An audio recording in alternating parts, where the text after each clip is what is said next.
Hello, Tom here, and today letter 3 from Seneca to Lucilius, which is on true and false friendship. Talking of which, if you want to be a true friend, try clicking the subscribe button. You have sent a letter to me through the hand of a friend of yours, as you call it, and in your very next sentence you warn me not to discuss with him all the matters that concern you, saying that even you yourself are not accustomed to do this. In other words, you have in the same letter affirmed and denied that he is your friend. Now, if you use this word of ours in the popular sense and call him friend, in the same way in which we speak of all candidates for election as honourable gentlemen, and as we greet all men who we meet casually, if their names slip us for a moment with the salutation, my dear sir, so be it. But if you consider any man a friend, whom you do not trust as you trust yourself, you are mightily mistaken, and you do not sufficiently understand what true friendship means. Indeed, I would have you discuss everything with a friend, but first of all discuss the man himself. When friendship is settled, you must trust. Before friendship is formed, you must pass judgment. Those persons indeed put last first and confound their duties, who, violating the rule of Theophrastus, judge a man after they have made him their friend, instead of making him their friend after they have judged him. Ponder for a long time whether you shall admit a given person to your friendship. But when you have decided to admit him, welcome him with all your heart and soul.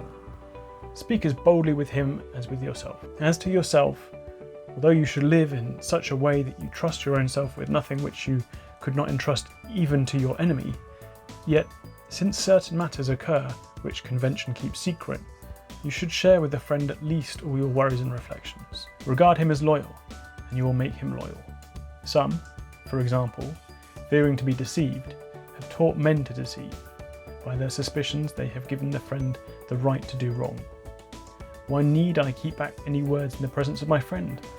Why should I not regard myself as alone when in his company? There is a class of men who communicate to anyone whom they meet matters which should be revealed to friends alone, and unload upon the chance listener whatever irks them. Others, again, fear to confide in their closest intimates, and if it were possible, they would not even trust themselves, burying their secrets deep in their hearts. But we should do neither.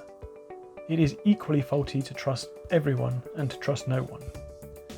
Yet the former is, I should say, the more ingenious, the latter more safe. In like manner, you should rebuke these two kinds of men, both who always lack repose, and who are always in repose. For love of bustle is not industry, it is only the restlessness of a hunted mind.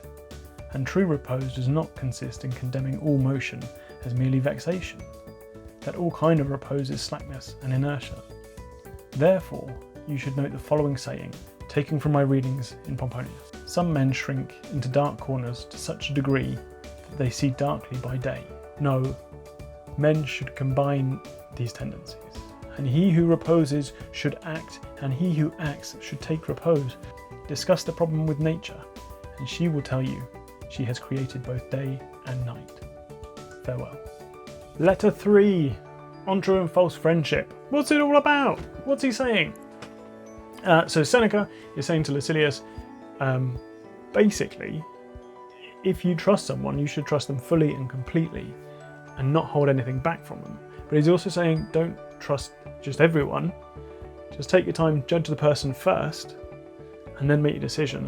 And he kind of, I think there's a degree of optimism in this, where he kind of says, if you trust someone, they will be deserving of that trust. Whereas if you treat everyone with caution, people are going to treat you with caution. So kind of it's saying like, hope for the best in people. And then he kind of finishes with this really lovely quote. Some men shrink into dark corners to such a degree that they see darkly by day. I think that's a fantastic little quote. And in that he's kind of basically saying that if you spend your life living in darkness, even when it's light, you're still going to think everything is dark. So when you instinctively look for the worst in people, even when you find someone doing something really good, you'll still be looking for the worst. At least that's my takeaway from it, and that's how I'm looking at it. If you disagree, leave a comment below. and let's chat about it. Otherwise, help support the channel. Click subscribe. Thanks very much. Bye.